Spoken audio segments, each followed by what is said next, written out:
Hey everybody, welcome to another episode of Classes of Mail. My name is Alan Gigax, and today we are going to continue reading from the NALC Constitution. We are on to Article 5, which governs elections. And this is definitely relevant to me because I don't know if you've heard, I'm running for office. I'm running for the office of Vice President, Branch 2502, along with my running mates Michael Brazenly for President and Jonathan Munoz for Executive Vice President. So anyway, let's find out what these rules are. Article 5, Elections. Section 1. The provisions of this article shall govern the election of all delegates and alternate delegates to the National Association Convention and to the State Association Convention. Section 2. All qualified regular members shall be eligible to be a delegate or alternate delegate to the National Association Convention or State Convention, except that any regular member who voluntarily or otherwise holds, accepts, or applies for a supervisory position in the Postal Service for any period of time, whether one day or fraction thereof, either detailed, acting, probationary, or permanently, shall immediately vacate any office held and shall be ineligible to run for any office or to be a delegate to any convention for a period of 2 years after the termination of such supervisory status. Holy crap, that was all one sentence saying that if you are in any way a supervisor, you are not welcome. All right, moving on. Upon nomination, the candidate must certify that they have not served in a supervisory capacity for the 24 months prior to the nomination. No supervisors allowed. Section 3. All regular members in good standing of the respective subordinate branch shall be entitled to one vote for each delegate and alternate delegate position to be filled. Section 4.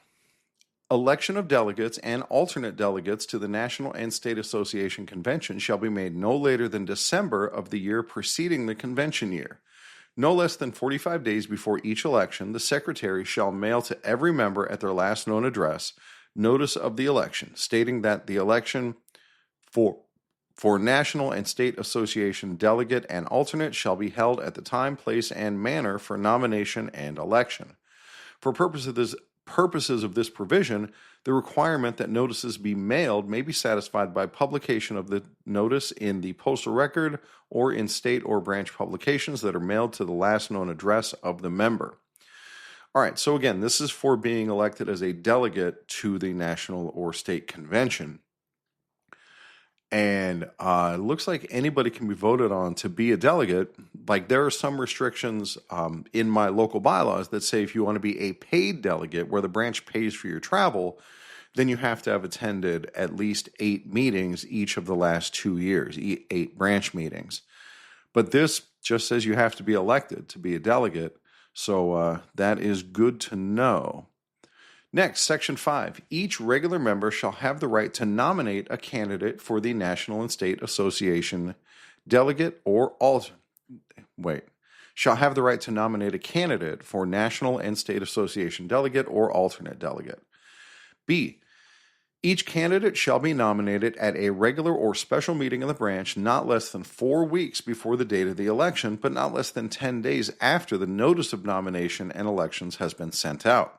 A branch may, however, provide in its bylaws that nominations may be made in writing, with the nomination to be received by the secretary not less than 30 days before the date of the election. So if you can't make it to the branch meeting, you can still be nominated to be a delegate. You just have to submit it in writing. C. Elections shall be by secret ballot. When there are more candidates for delegate or alternate delegate than the authorized number for the branch, the election shall be by ballot, and the candidates receiving the largest number of votes shall be elected. There shall be no write-in votes for candidates not officially on the ballot. Any such write-in shall not be counted, but will not invalidate the rest of the ballot. Each eligible regular member shall be entitled to one vote for each delegate or alternate position to be filled. When there are fewer or the same number of candidates as the number of delegates and alternates for which the branch is authorized, the president may declare that such persons have been elected. Adequate safeguards to ensure a fair election shall be provided, including the right of any candidate to have an observer at the counting of the votes and at any polling place. The National Executive Council is hereby empowered to adopt and promulgate rules and regulations for the conduct of all elections in the branch and state associations, which will provide such adequate safeguards. The election will be held at a regular meeting of the branch, or a branch may provide in its bylaws that ballots may also be cast at each station not more than 7 days nor less than 1 day before the regular meeting, or that the election shall be a secret mail ballot. Whenever such elections are conducted by mail ballot, the last date on which ballots must be received in order to be counted shall be considered to be the date of the election. The recording secretary shall preserve for 1 year the ballots and all other records pertaining to the election. So here we have a number of options for how we want to conduct these elections. Presumably it's up to the branch to lay out in their bylaws or to agree at a previous meeting how this is going to roll out. As far as the national convention, I think it was in the last episode, that we could have one delegate for every 20 members of the branch. And so for my branch that has 1,600 members, that means we could have 80 delegates. And dude, there's no way that we're going to fill all 80 delegate slots, although that is my goal. So the bigger issue would be which ones are paid delegates.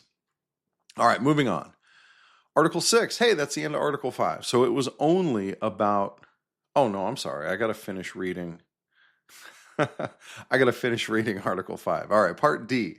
In any election of delegates to the National Association Convention, the President and Secretary of the branch or state association shall inform the Secretary-Treasurer of the National Association in writing the name of every delegate elected through the registration procedure established by the Executive Council. If delegates to the State Association Convention are elected, the Secretary will also advise the Secretary of the State Association utilizing the same procedure.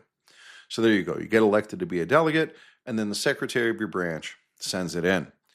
E. Elections by state associations of delegates at large and alternate delegates at large shall be as provided in the state association bylaws.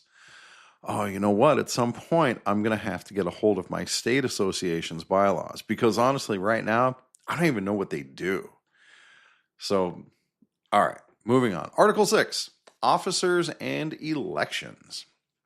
Section 1, the elective officers of this body shall be a president, executive vice president, secretary-treasurer, assistant secretary-treasurer, director of city delivery, director of safety and health, director of life insurance, director of health benefits, director of retired members who shall be a retired member, and board of trustees composed of 3 members who shall be elected for a term of office of 4 years or until their successors have been duly elected and installed, and 15 national business agents. All right, that's all the officers.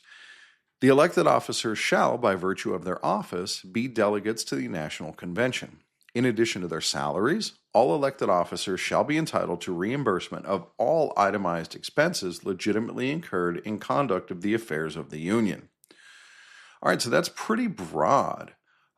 If you are doing something for the Union, maybe that even includes like driving to and from work, then I guess you can itemize that and get reimbursed for it. If you're having lunch while you're on the clock, does that count? I don't know. I assume there's rulings on this somewhere, like how far this goes, but it says all itemized expenses legitimately incurred in conduct of the affairs of the Union. I don't know.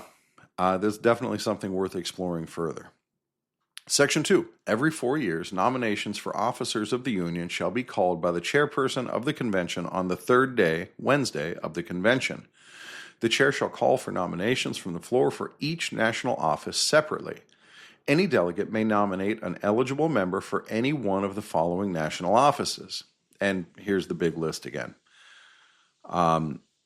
Nominations of 15 national business agents shall be separately by NALC regions, as constituted effective January 1st, 1974, or as realigned by the Executive Council. Any realignment of the geographic boundaries of the 15 national business agent regions must be announced by the Executive Council and must be voted on and approved by the delegates no later than the convention preceding the next convention at which nominations will take place. So there you go. We can change our national business agent boundaries or regions, but it has to be done at convention in advance. Only delegates from the appropriate NALC region may nominate candidates for the position of national business agent for such region. Nomination to the position of national business agent in each region shall be restricted to nominees whose branch is located in such appropriate NALC region. No person shall be nominated for any office without their written acceptance on the officially prescribed form, which must include the endorsement from 5 delegates representing 5 branches. All right, and again, this is for business agent. The official form shall be handed to the Secretary-Treasurer at the time of nomination, and no person shall be permitted to accept nomination for more than one office at any convention. These nominating forms shall be made immediately available by the Secretary-Treasurer for review by all candidates at the close of nominations. No second shall be necessary to a nomination, and no nominating speeches will be permitted by the chair. Oh, that's good to know. So you can just nominate somebody, and that's it. You say, I nominate James Henry as president of the NALC, and then that's it. That's where it stops. And now he is nominated, as long as he accepts the nomination. No nominee who filed acceptance with the Secretary-Treasurer shall be allowed to withdraw their name. There you go. So if he already wrote in that he's willing to accept that nomination, then boom, that's it. It's done. When there is but one candidate placed in nomination, the chairperson shall declare the election by consent. And as I understand it, at the convention 2 years ago, James Henry was nominated and nobody ran against him, and so he was declared winner of the election by consent. Section 3, the National Convention shall elect delegates to the AFL-CIO Convention, except that the President and Secretary-Treasurer shall be delegates by virtue of their office to said convention, and their names shall not be required to appear on the election ballot for delegates to the AFL-CIO Convention. Should the number of nominees exceed the number to be elected, the delegates will be elected on a plurality basis, and the listing of names of the nominees for AFL-CIO delegates shall be placed on the ballot in an order corresponding to the results of a lottery selection among the nominees. So a plurality just means the highest number. It's not the same as a majority. Like if there's 10 people voting for a majority, you would have to get 6 votes. For a plurality, if one person got 3 votes and another person got 3 votes and another person got 4 votes, the 4 votes would be the plurality. It's just the highest number of the available votes, but you don't have to breach majority. Section 4. All regular members shall be eligible to hold any office in the National Association, except that only retired members are eligible for the office of Director of Retired Members. All right, Michael, my running mate, if you're listening, here it is. Anybody can hold any office, and only retired members are eligible for the office of Director of Retired Members. So that office is only open to retirees, but every other office is open to anybody. Any regular branch member who shall accept except for supervisors, yeah. Any regular member who shall accept a supervisory position in the Postal Service for any period of time, whether one day or a fraction thereof, either detailed, acting, probationary, or permanently, or who shall leave the Postal Service, shall immediately vacate any office held by them in this National Association, its branches, state associations, or its subsidiaries, the NALC Health Benefit Department, the NALC Life Insurance Department, unless the Executive Council finds the member was involuntarily separated from the service without just cause. All right, so this leaving the Postal Service, this isn't talking about retirement. This is like if you get fired or if you quit. Upon termination of such supervisory status, such members shall be ineligible for election to any office for 2 years. Upon nomination, the candidate must certify that they have not served in a supervisory capacity for 24 months prior to the nomination. Section 5. During the nomination of officers, no motion except such as refers to the nomination or to take a recess shall be entertained or debate permitted. They could have used rules like this during the convention, because there were times when people would get up and make a motion or a point of privilege, and then they would just talk about stuff that just I'm sure it was important to the person who was talking, but we're trying to conduct business here. All right, moving on. Section 6. On the opening day of the convention, the chairperson shall appoint an election commissioner and a board of tellers to act as a committee which shall conduct the election, tabulate the votes cast, and make the count and announce the results of all calls for a division of votes during the convention. This committee shall keep itself in readiness to make such a count at all times when the convention is in session.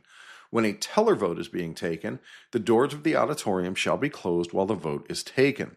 Nobody shall be allowed to enter or leave. The sergeant at arms shall take appropriate steps to assure that only qualified delegates are in the meeting area. So I want to talk about this one for just a sec, because this is the only rule in the Constitution that talks about who can be on the floor during the convention.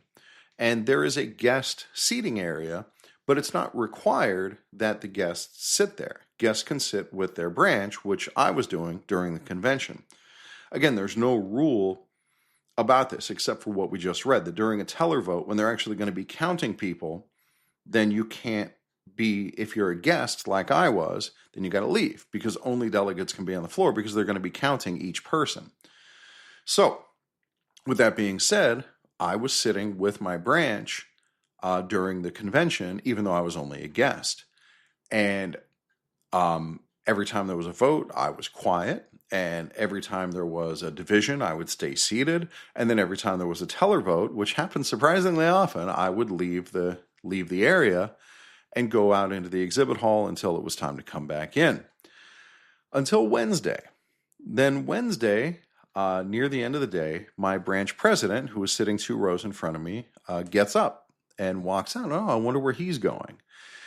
And then a couple minutes later, a sergeant at arms comes over, taps me on the shoulder, and asks me if I'm a guest. And I said, yes, I am. And I show him my badge. And he says, well, then I've been informed that you're going to have to leave.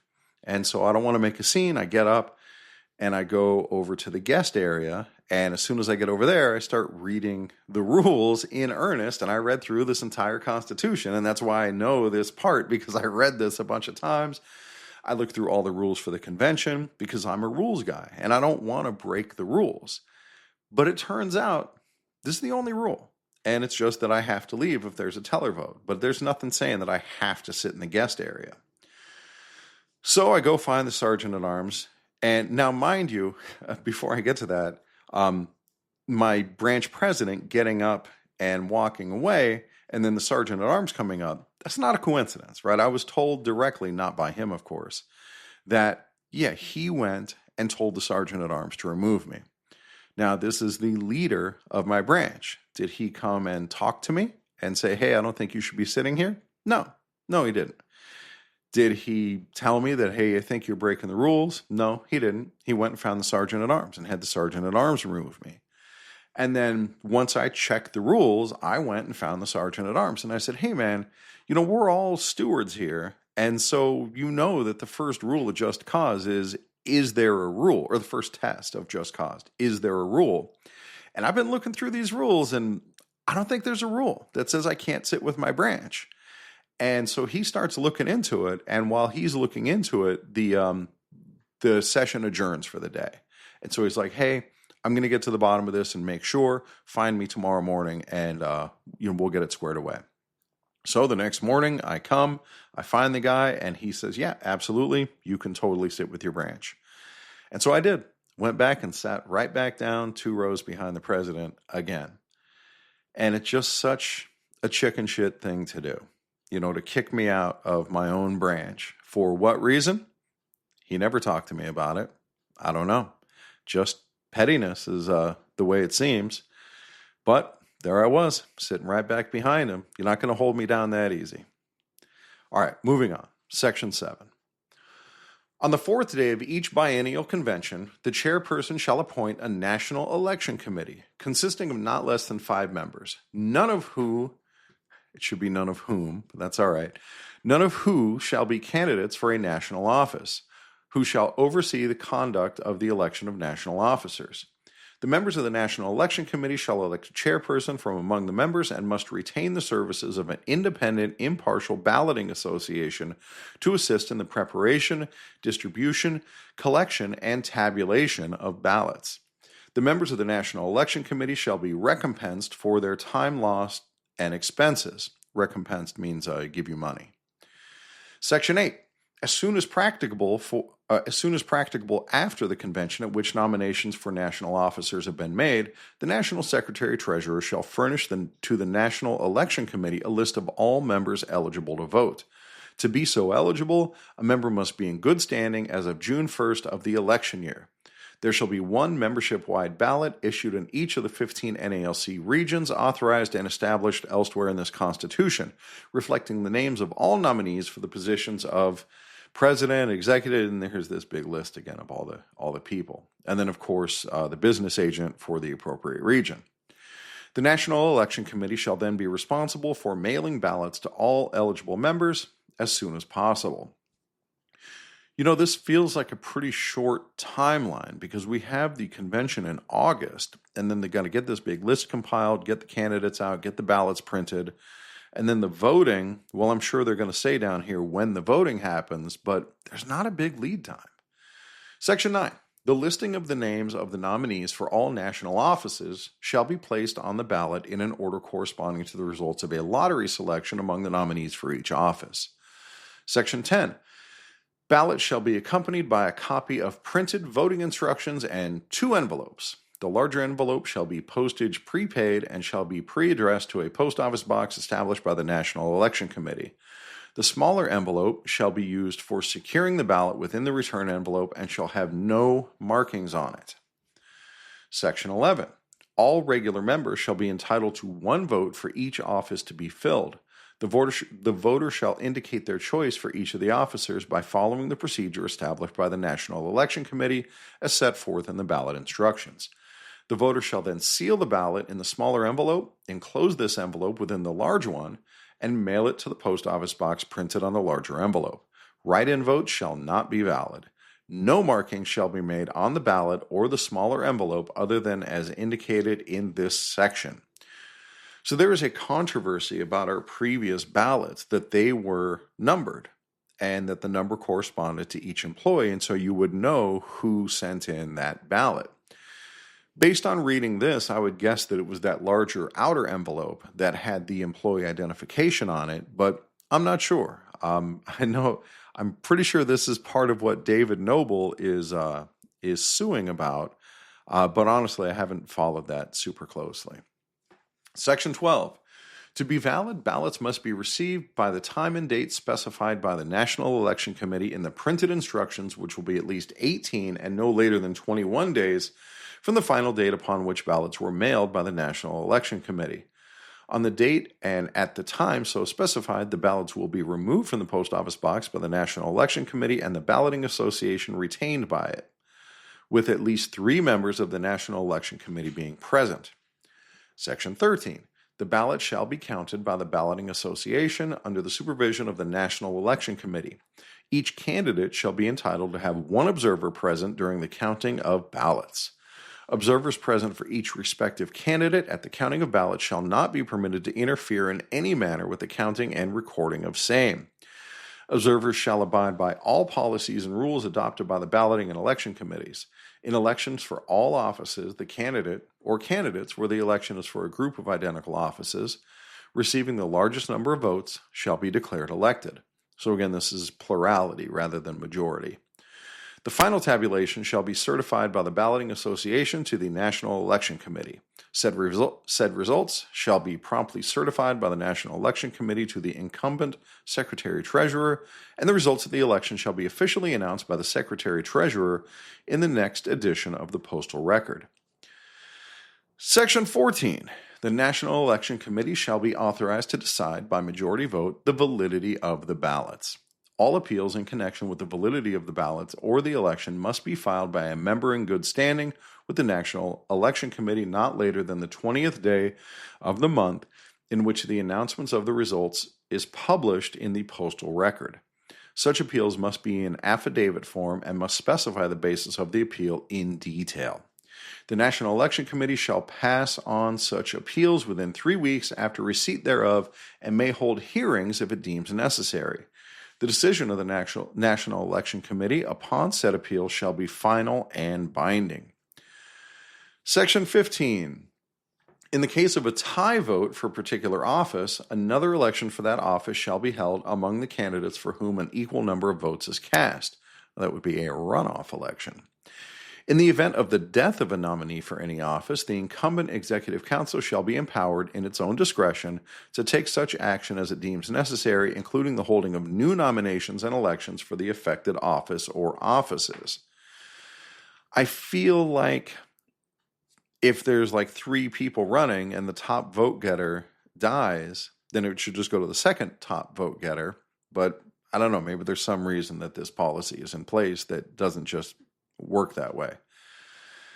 Oh, actually, I can think of a situation right now. So let's say you have, let's say in our national election, right, we'll have even better. Let's say we had Joe Biden running against Donald Trump. And then we get to the election and we're ready to count votes, and then Joe Biden dies. So if it just went to the next high, and let's assume Joe Biden got the most votes. If it just goes to the next highest vote getter, it would go to Donald Trump. And I can see why some people would think that that's a suboptimal solution. So similar idea here, I think, that, hey, maybe it's better if we don't do it that way. All right, Section 16. Upon the certification of the election results by the Balloting Association, the National Election Committee shall deposit in such safe receptacle as may be designated by the Secretary-Treasurer all ballots and records pertaining to the election where they shall be preserved for 1 year, after which they may be destroyed upon the written authorization of the Secretary-Treasurer. Section 17. The newly elected officers shall assume their offices as soon after 45 days from the date of the certification of results by the National Election Commission as is practicable. So it did not say, that's the end of Article 6 and the end of what I'm going to be reading today, but it did not say that the voting would happen in November or any specified time. It was just that it would happen within a specified time. So yeah, I'm not sure exactly when that voting is going to happen. There's probably considerations like how long it takes to print the ballots and get the lists and so on. So regardless, people who are serious about running for office, like James Henry of the Concerned Letter Carriers, they're campaigning now. So that's the process. You know, you can't just wait until you get nominated and then in the couple weeks you have, try to run a national campaign. It's not going to work. Anyway, all right, so that is Articles 5 and 6. Thank you guys for listening, and more